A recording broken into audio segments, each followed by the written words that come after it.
The broadcast is now starting. All attendees are in listen-only mode. Welcome to the Intelligent Workflow Streamlines ESI Processing webinar. This webinar will be presented by Jim McGann and Ed Moak. Jim is the Vice President of Marketing at Index Engines. His extensive experience with eDiscovery and information management in the Fortune 2000 sector. Jim is a frequent writer and speaker on the topics of big data, backup tape remediation, electronic discovery, and records management. He has written articles for ARMA, ILTA, Forbes, Inside Counsel, and other leading publications. Ed Moak is the Vice President of Operations and Professional Services at Index Engines. Please type any questions for Jim or Ed in the question area to the right of your screen. So let's begin. Jim? Thanks, Jen. Appreciate it. So if you do have questions, as Jen mentioned, feel free to type them in the question area on the right side, and we'll try to take them throughout the session. Otherwise, you can send them. I'll put my email address up at the end to myself, and we'll get it to the correct people to get back to you on with answers.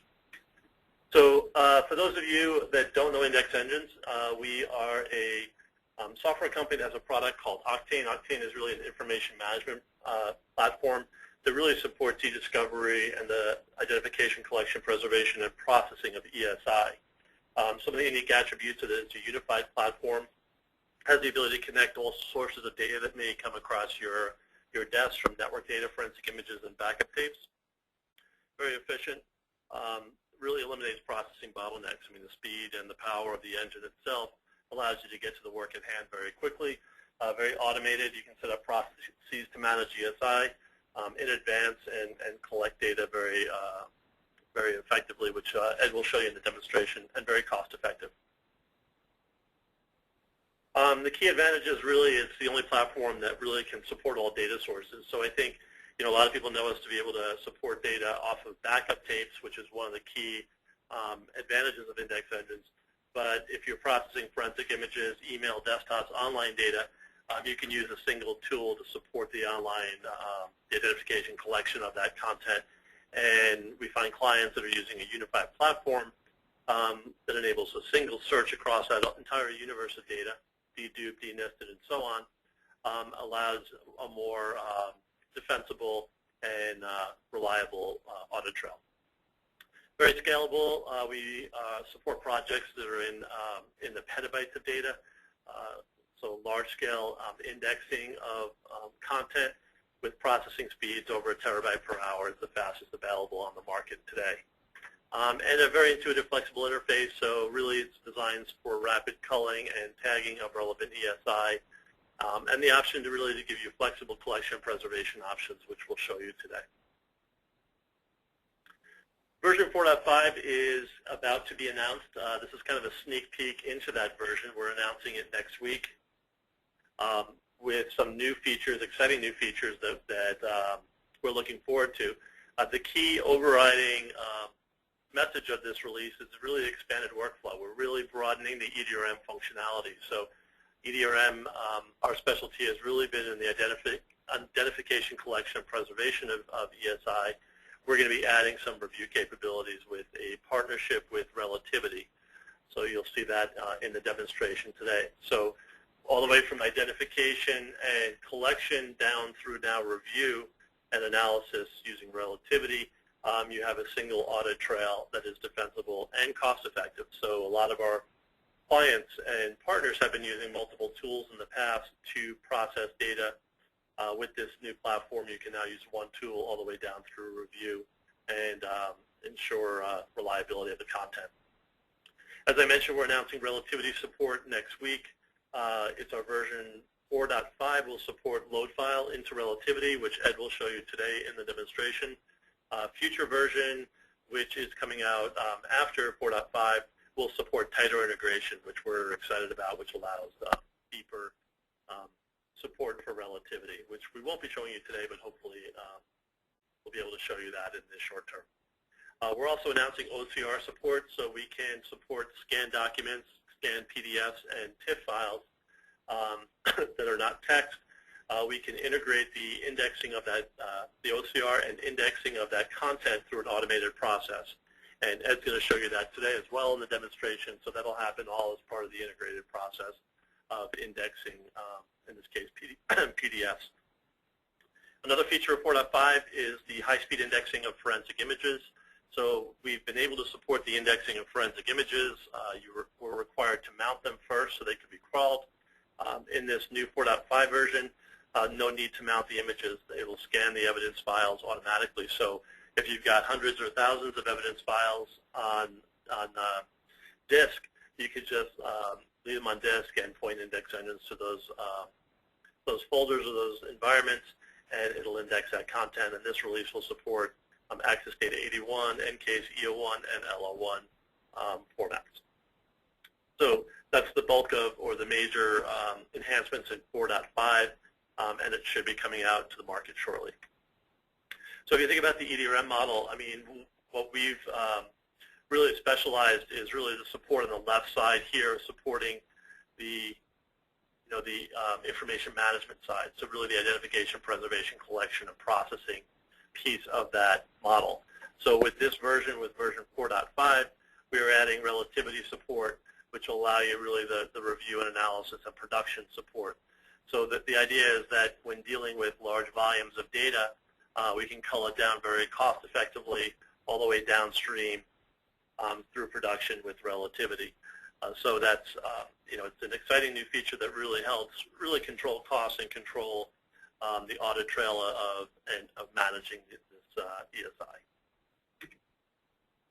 So in terms of, I'm going to take you through a few slides before Ed gets into the demonstration. It's really, we're going to talk about the identification process of data. Again, one of our key advantages here, which Octane has the ability really to support, online network data, service file shares desktop. Email today we support Microsoft Exchange and IBM Lotus Notes and internet-based mail, forensic images, as I mentioned, EnCase and AccessData images, and then backup tapes. All that archive content can be indexed directly. So one of the powerful features that people are really starting to appreciate with Index Engine's Octane platform is the ability to have a single view into all that content. So if you are using tools to index email, different tools to do backup tapes, or maybe sending it to a third-party service provider, or yet another tool to do online network data, at some point it needs to all come together to provide dedupe and denisting algorithms across a full data set. With a single platform, it happens automatically and early on in the process. So you could really eliminate the use of multiple specialized product and services and really standardize on a single platform for a unique audit trail.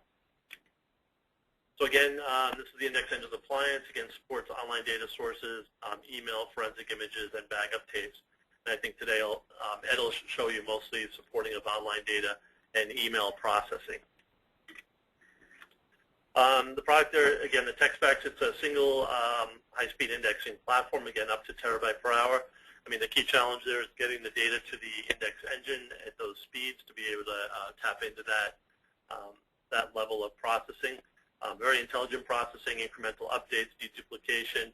The single engine is optimized to support 70 terabytes of data. It's very secure, plug and play, connects to many different environments. So what we can do here is you can schedule indexing jobs. I think one of the advantages of the Index Engine's Octane workflow is you can go into the interface itself and you can go in there and set up jobs to be on a scheduled basis.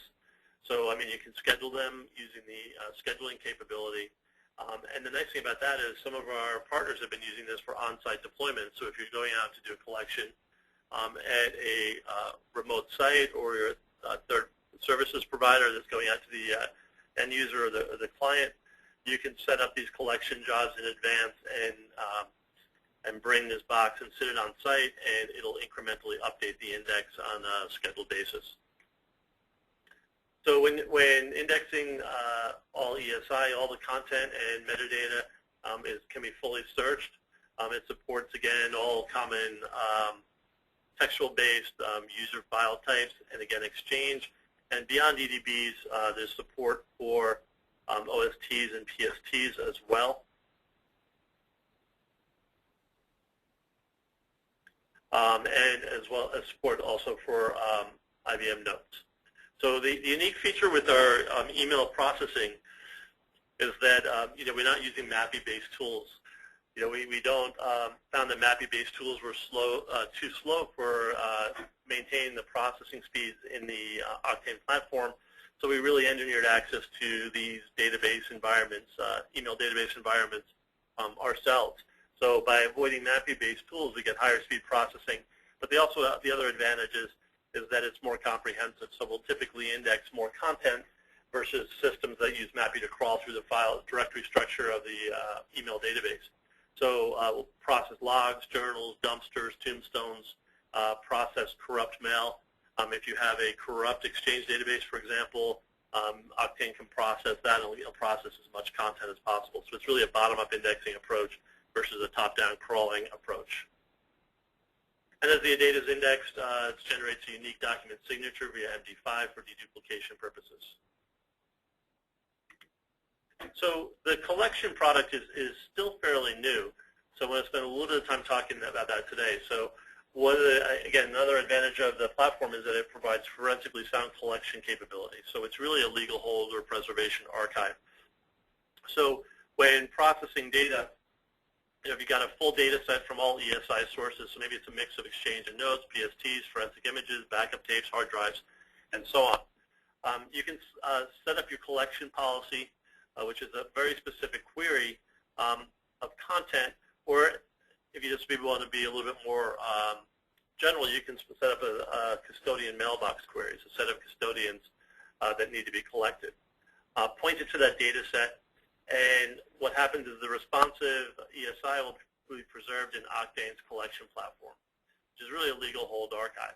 So the content is extracted at a bit level. So if you were, for example, had an Exchange database and we're extracting John Doe's mailbox out of that Exchange database, it would extract the slice or the appropriate bits out of that Exchange environment and preserve it in the Octane without converting it, especially email, to EML or MSG format. So if you're just worried about preservation, you can preserve it in the collection in a forensic image of that content. So it's the appropriate bit being preserved. So I think Ed will show you some use of the collection product today. So the nice thing about that is if you were, which we'll talk about, is going on site and doing collection, you can go and grab a snapshot or an image or a bit level image of that data and bring it back to your lab for processing. And if you need to extract the native ESI, the original ESI, you can extract it out of the collection without the need for the original source. So even though the original source is over here in the full data set, you've got a bit level image of it in the collection and can extract it as required without the original source even being connected to the environment. So when you're to work with the interface, which again it'll show you, when you have the option to search either collected or the uncollected data. So the uncollected data is stuff that hasn't been processed yet collected is really the responsive ESI that has been extracted and preserved on legal hold. In terms of a lot of the automation, in terms of the settings, you could set up a number of preferences to automatically filter out redundant data. So a lot of clients that use index engines for backup tapes, for example, there's a lot of redundancy in backup tapes because it's really a backup of the same content over and over again. So you could suppress redundancies, which will eliminate that content. You can suppress duplicate data. There's a number of different options on how you can suppress duplicates. And then you can also turn on denisting as well to eliminate data system files like EXEs and DLLs and so on. The user interface it's actually been redesigned for a bit. I mean, it's fairly new. So for some of the current clients of index engines, you're familiar with it because it's not in the market. For people that haven't seen index engines in a while, it's still fairly new. But it was designed to be intuitive, easy to use, really accelerate the culling process. The query engine, again, has intuitive search and culling interface for Boolean, proximity, similar search, and so on. Perform regular expressions or regex searches. And you can search across all metadata and content of files, emails, and attachments. In terms of metadata, it's comprehensive view into the files and emails. So it allows you very detailed times, for example, like access time, created time, deletion time, backup time for documents. So you could dynamically cull through data and say, I want to focus on a specific server or a specific custodian mailbox, filter it down to that environment, and then do some detailed search. Also Custodian Collection, so a lot of our clients are just using it to pull specific custodians.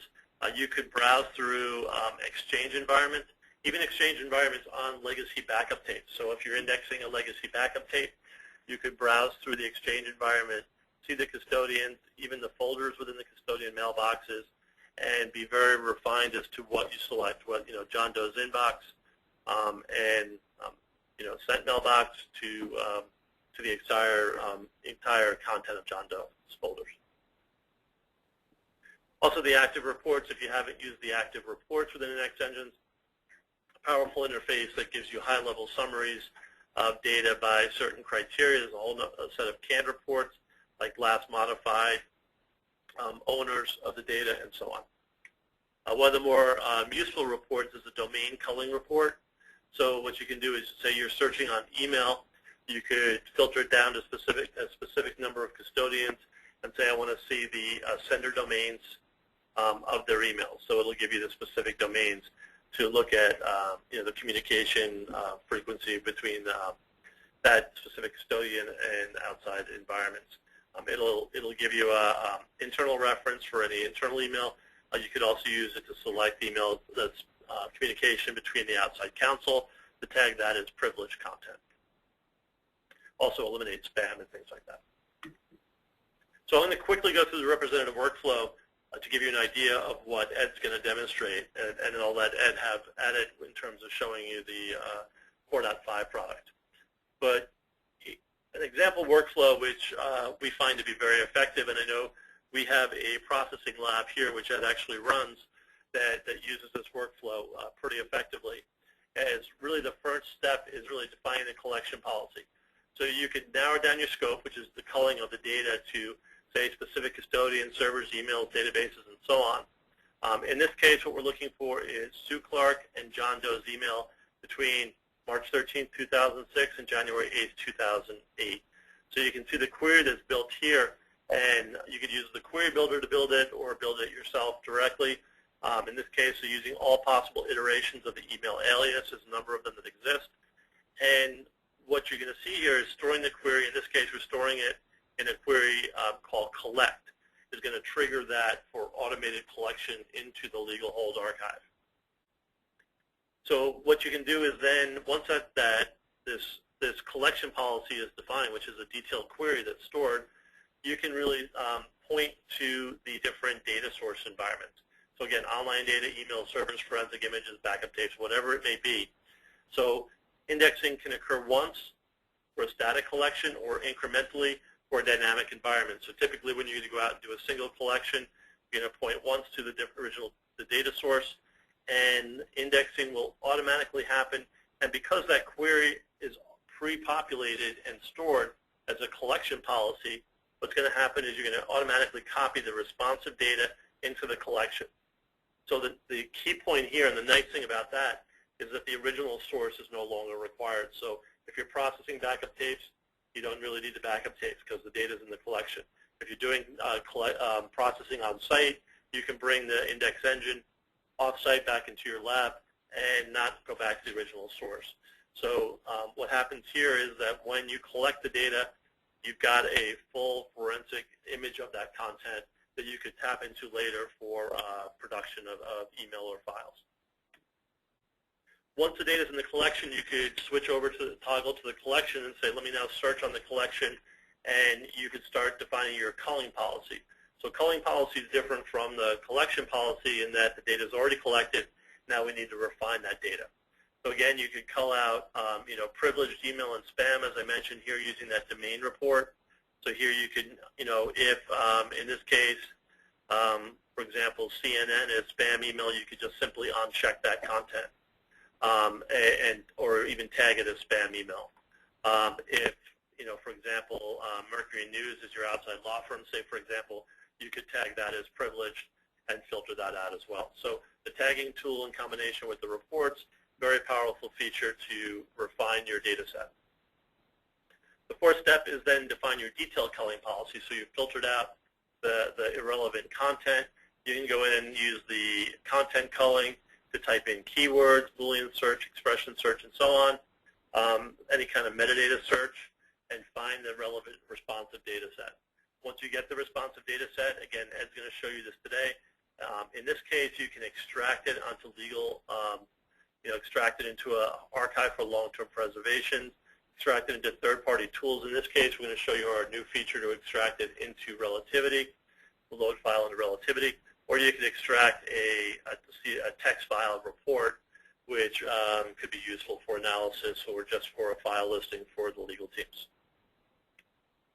And then there's a lot of automation. I don't think we're going to show you this today in the demo, but all queries and policies that can be defined can be stored, and you can set up a schedule basis. So if you had the index engine sitting in a network environment, you could set up that policy and have it run on a daily basis, and it'll incrementally extract into the collection or legal hold any new and updated content. So the automated policy collection capability allows you to ensure that your collection is up to date and accurate.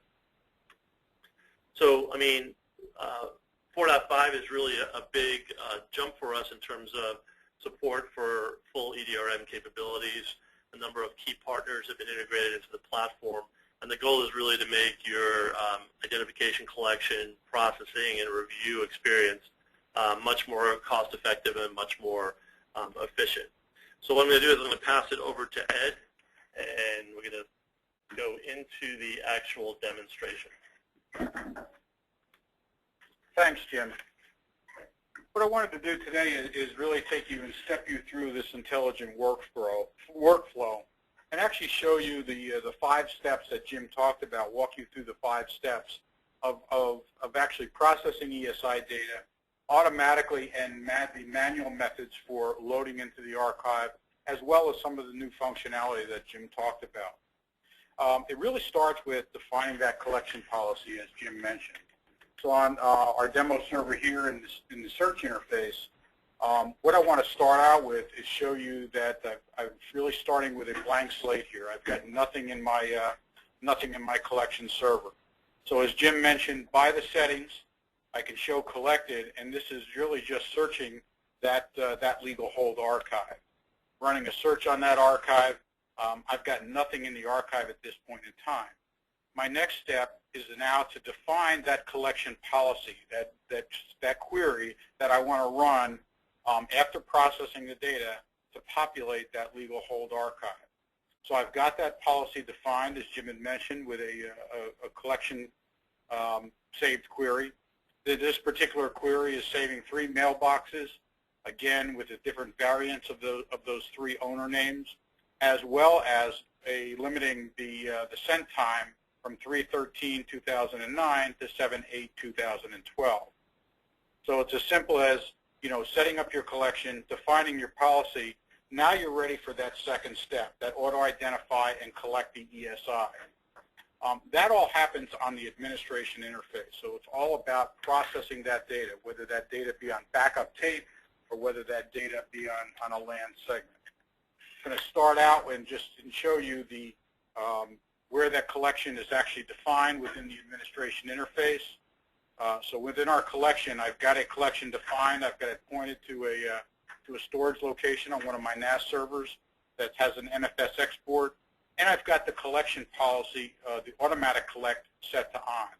What this is going to do is actually is going to automatically run that collect policy that I defined as soon as the data is processed, that index segment is processed. So my next step is actually processing the data. I've got a LAN job defined for a specific small set of EDBs. It's a small EDB, an associated journal EDB. So I'm going to run that, let that collection policy run on the completed segment, and then we can go back into the search interface to search that collection. So I've got a job previously defined, and this is our new LAN indexing interface. I'm going to filter on the job name. Got an Exchange Journal job. Filter on that. At this point, I can look at the job and edit that job if I want, but if I can see the details of that specific job in here. At this point, I just want to start that job and start the processing, start that LAN indexing job. Was successful. I can watch the history of that job as it is running. It's going to be a very short job. It's processing those EDBs. It's already complete. And you can see that I processed about 100 megabytes of EDBs at 17 megabytes per second from that source where those EDBs are on. It was on one of my NAS servers. Created a segment 6 segment, and I can automatically go and view the details of that segment that were completed and watch the progress of my collection job. The segment itself obviously is not complete, where it's going through its post-processing.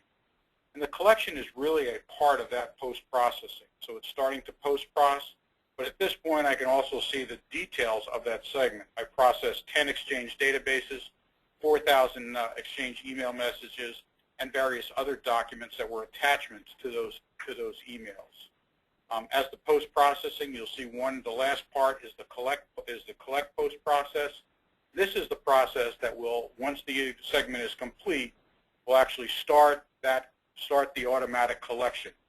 And I can monitor that as well. Go over to my administration interface, look at that particular job, and see that we've automatically kicked off.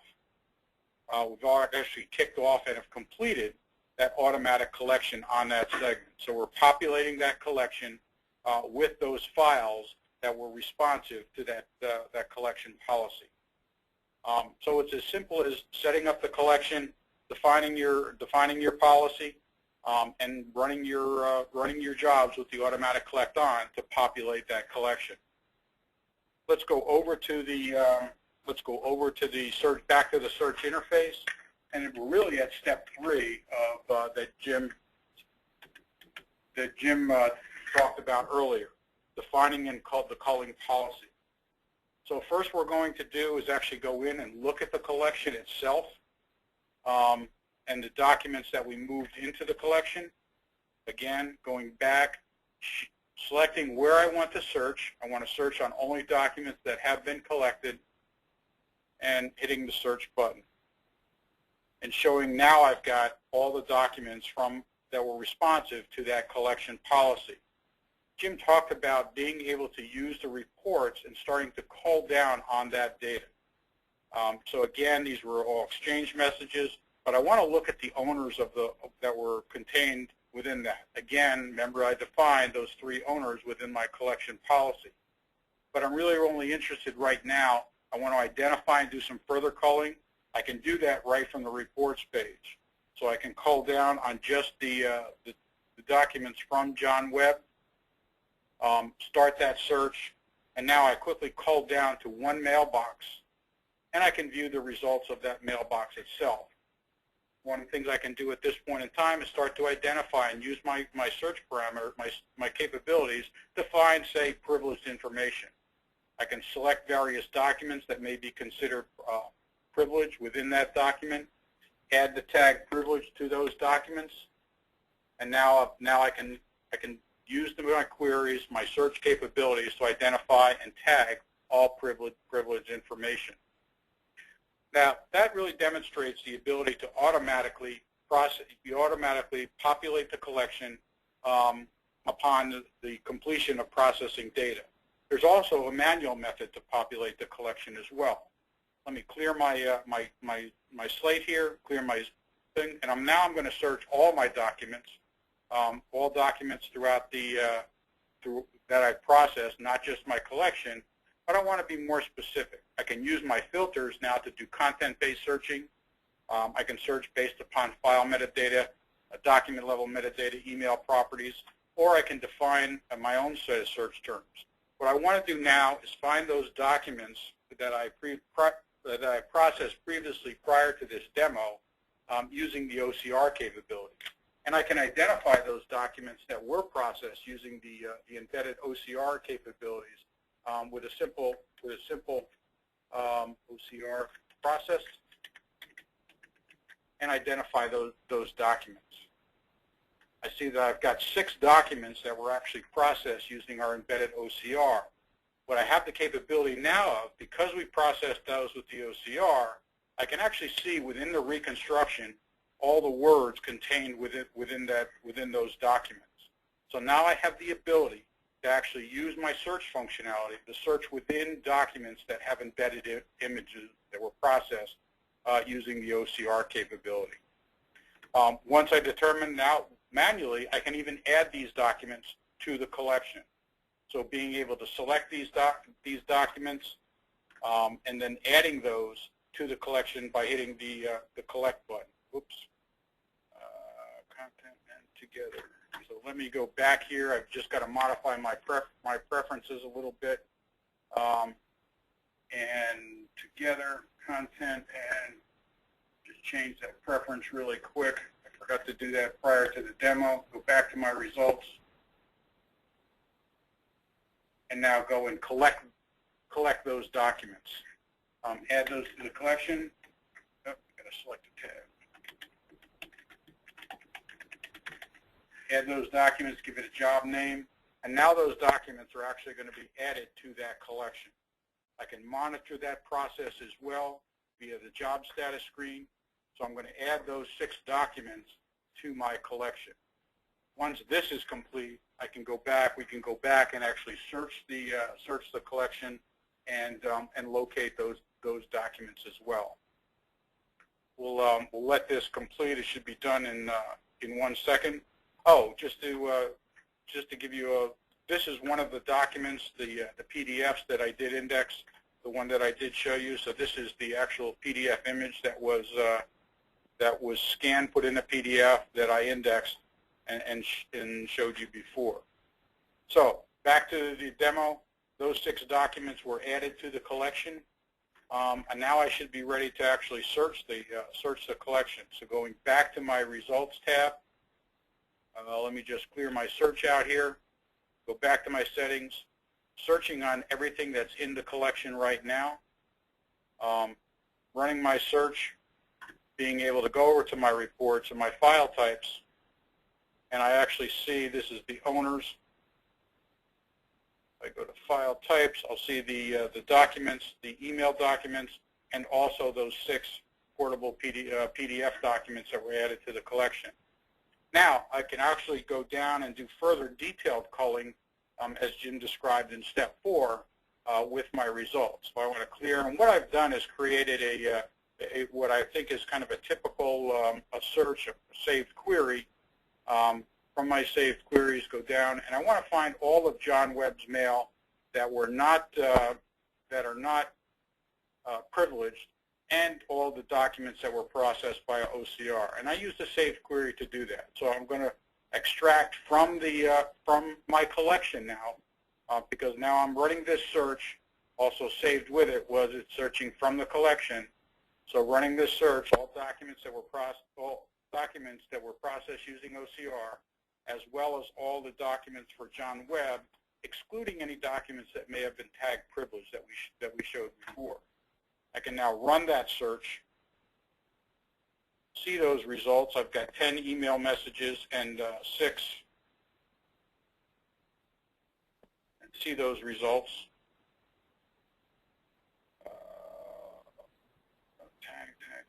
Run those documents. And what I can do is actually select either all the documents themselves or subsets of the documents if I wanted to. Selecting all the documents now, I can run an extraction job and create a relativity load file at the same time. To do that, I just got to wait one change. I'm going to add a production here so that make sure that when I do the extraction, I'm only getting those documents that were not extracted before. I can run that search, select the documents, create an extraction job, call that extraction, give it a name. I'm going to call it test extract. Now what I have the capability here on my extraction is the ability to create a relativity load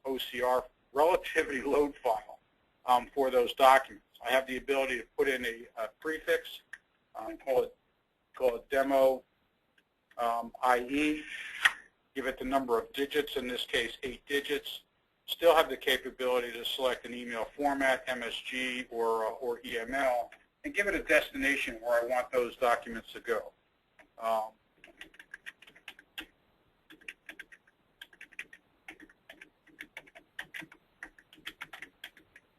This is a destination, a CIF share that I've got on my network that is linked with my relativity client and server.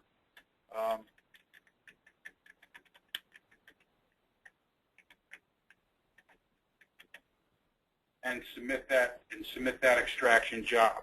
You'll see the job 460 was created. Always going back, I can monitor the status of that job running, extracting those 13 files. And going to create that load file. I can go to that that server, and let's just go. That's not what I want. Go out to that CIF server. Extraction on 182. That was job 460.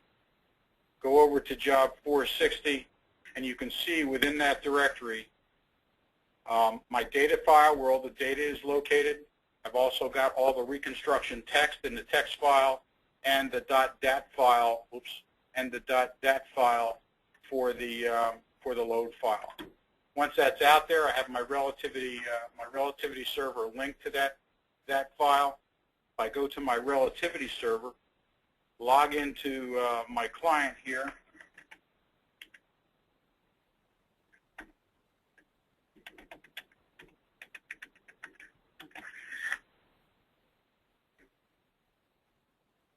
Go to all my workspaces, pick out my all-case templates, all-case templates, go to my relativity customer demo, and there are my 13 files that have now been loaded automatically into relativity. I can go to my emails, document the prefix, as well as the number ID. Here are the PDF files themselves. If I select one of the PDF files, we'll just start there, and I can see the extracted text for the PDF file. I can also see all the fields for that particular PDF file. Go over to the native file itself. There's that PDF file, as well as within the viewer, and view that particular PDF. And again, all the fields, the metadata fields that I used in my mapping, which can be customized by the user, all the file names, the folder paths, and so forth. Same is true for any of the emails that were in that as well. Going over and being able to select those emails, looking at those emails within the viewer, the native or the extracted text, and again, all the fields within that were mapped within that particular load file. And that's really the heart of the demo. Again, intelligent workflow, being able to define the policy, process the data, automatic collection of that data into the legal hold archive, being able to search that archive, do extensive culling on that archive, being able to process documents that were in images with using the OCR capability, and extracting documents out using the relativity load file. Jim, I'm going to turn it over to you. Thanks, Ed. So that'll wrap up our session for today. I know we're running a little bit late, but I think it was some good information, so I appreciate everybody's patience on that. But if you do have questions, my email address is there. I'll get it to the correct people. If you want further details on the new Octane 4.5, it's not in the market today. We should have a release date very shortly. That's being announced next week. Thanks again. If you do have questions or comments, reach out to us. Look forward to speaking with you in the future. Have a good day.